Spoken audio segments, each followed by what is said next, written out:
happening? What's happening, man? We got young Pootie behind the camera. You know what I'm saying? Yo, what's good, y'all? We've been waiting to do this, man. So, my name is Kyren Monteiro, owner and CEO of Frequency Canvas LLC. Welcome to one of the headquarters. You know what I'm saying? The main hub. But as y'all can see, this is our beautiful space downtown here in Marion, Indiana, and it's a blessing to be in here, man.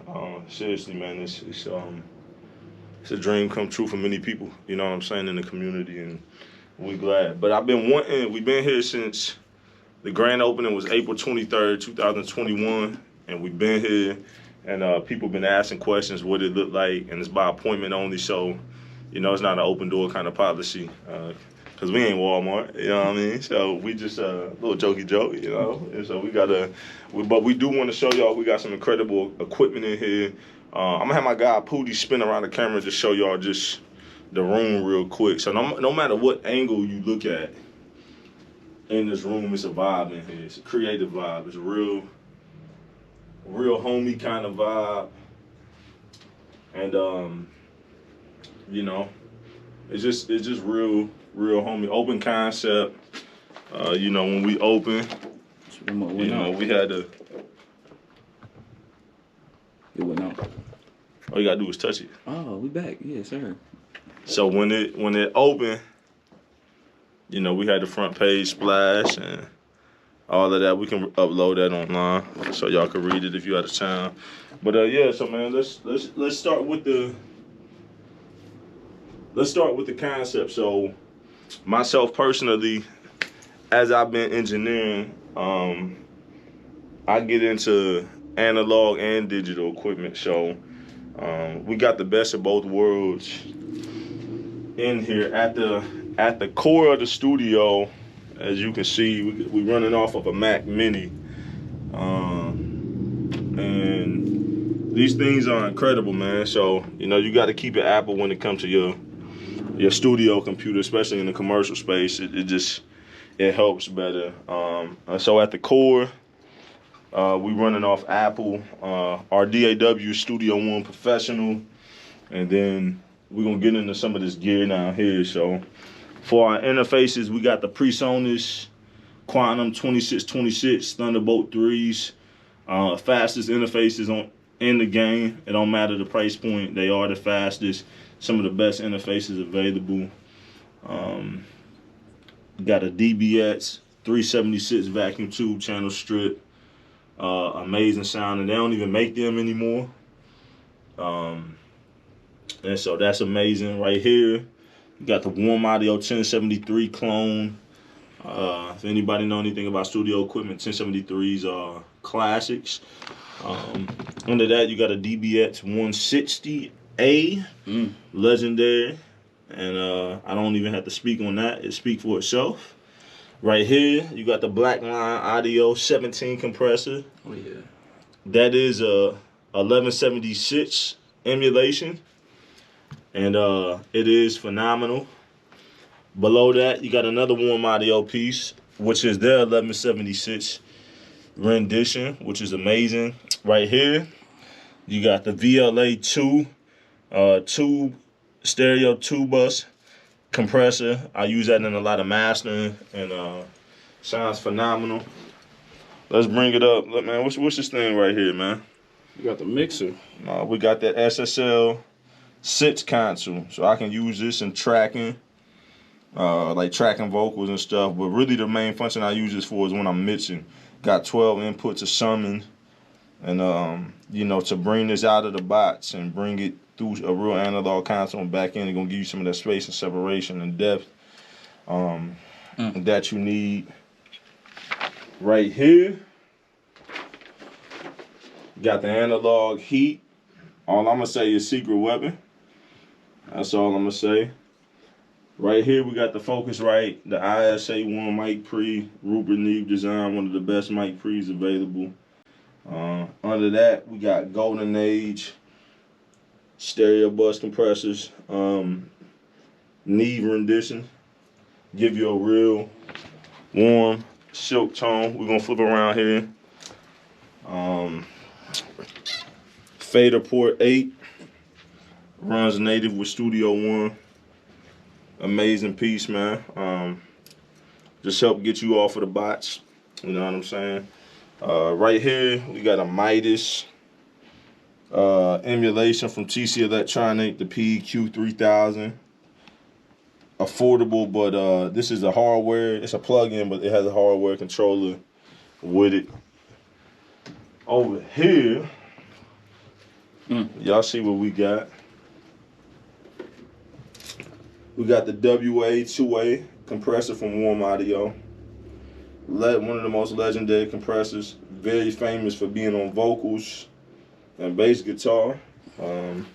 I think it shines. I think where it shines the brightest is on the vocal, rather it's digital or analog. I think this is amazing. For my production heads out there, we got the Machine Studio Controller, latest version. Pretty dope. It's either the latest version or next to the latest version. But then we got the native complete control, the KS61. Phenomenal board, so you can use those. So yeah, we do definitely have some. We got some things in here for you music production heads out here. Next, we're gonna get into the monitors that we are using. My main pair of studio monitors is the KRK V8s. These are not Rockets. These are above the Rockets. Don't get it twisted. And yeah, some of the best speakers in the game. Next, we got the Focal Alpha 50s. Great 5-inch monitors, man. You know, enough said about that. Right here, we got Avantone Mix Cube. And if you know what you know, then you know. Those are spectacular. And then right here, we got the IK Multimedia iLoud. And then speaking of IK Multimedia, if you look at the computer screen, we are loaded with all kind of plugins from T-Rax and Reverb. So I mean, we got a lot of high-end gear as far as digital. You know, some of the best plugins. Some of the microphones we got a few. Shure SM7B. I use this for Zoom classes that I teach. So if you want to book a Zoom class, reach out to our office. We get you set up. Well spent money. Right here, Pooty want to step back. You step back that way. This is my baby right here. He says that's his baby. I thought it was mine, but it's his though. This is the Mojave, the MA300. I don't care what price point you are at. This is one of the best microphones on the market. They run for about $1,500-$1,600, so it's not the cheapest microphone. But if you're comparing it to something like Sony C800, that's over $10,000, then you can compare your version of what affordable is. But as far as something like a Rode NT1A or Avantone CV12 or some of the other popular mics that find their way in a lot of project studios, this is definitely at least $1,000 more expensive than your common project studio. So it's not the cheapest, but it is worth it. So like I said, it's a tube, got tubes and transformers in it, real warm. We had it on Pooty on some records, and he loved it. For sure. You know, so I do think for sure. It's one of my favorite microphones of all time, man. And I think it works just about on any voice. But it don't stop there. We got one more for y'all. Talk to me, brother. I'm gonna bring it around. Oh, they see that? They see that AKG?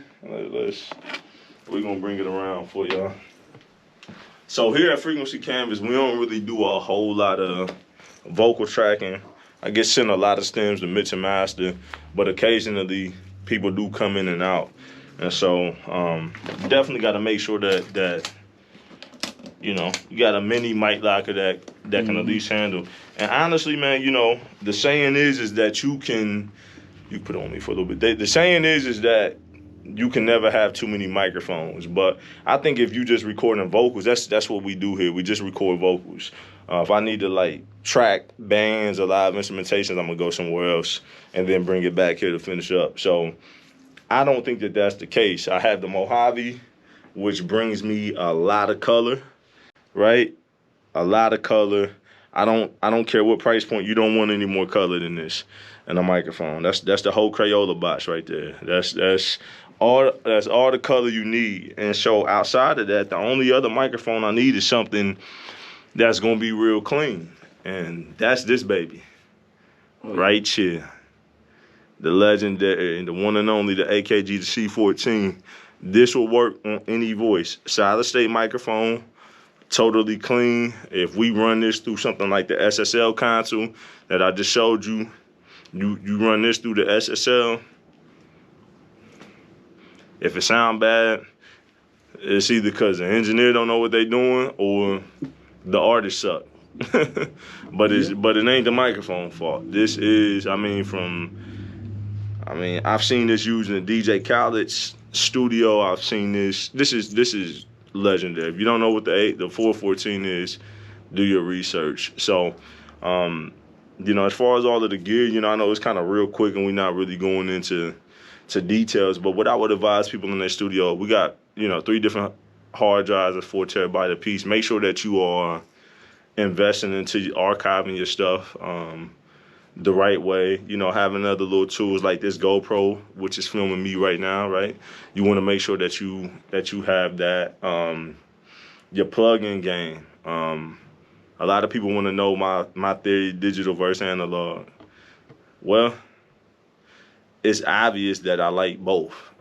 My theory is that the best situation is the best of both worlds, right? So if you can record, mix, and master with analog and digital both, I think that is better. But obviously, in a workflow like we live in today, a lot of times what happens is that people's budgets are cut, time cut down, so it doesn't really make sense to work yourself harder. So there are a lot of plugins that are created that are phenomenal, and the reason that a lot of companies like UAD, T-Rax, Waves, a lot of people are emulating analog equipment is because budgets and convenience, right? People need to be able to work faster at the same level of quality. It may not be the same characteristics 100%, but it's close enough where everybody is still pleased. And honestly, man, if you know what analog equipment sounds like, and then you bring that experience into the digital realm in the sense of like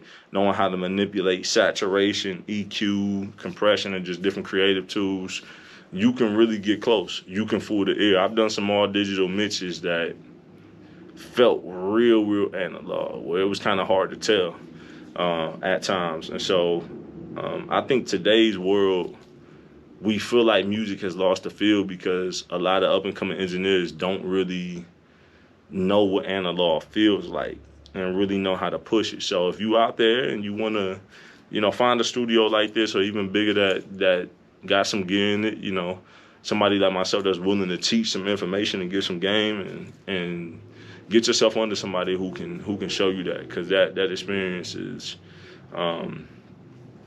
countless. We got, coming to a studio like this these days is not a necessity.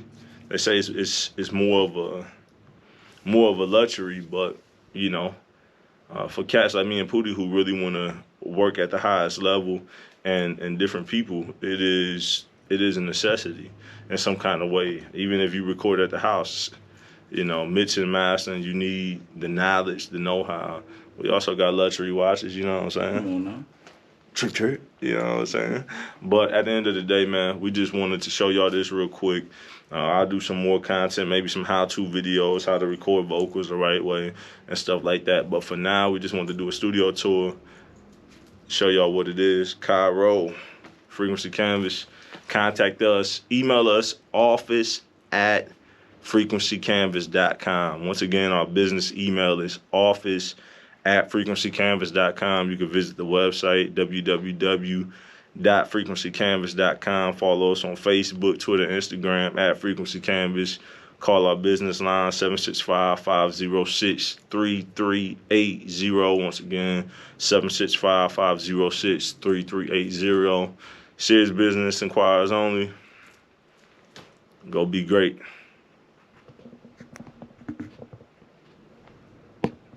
And we out of here.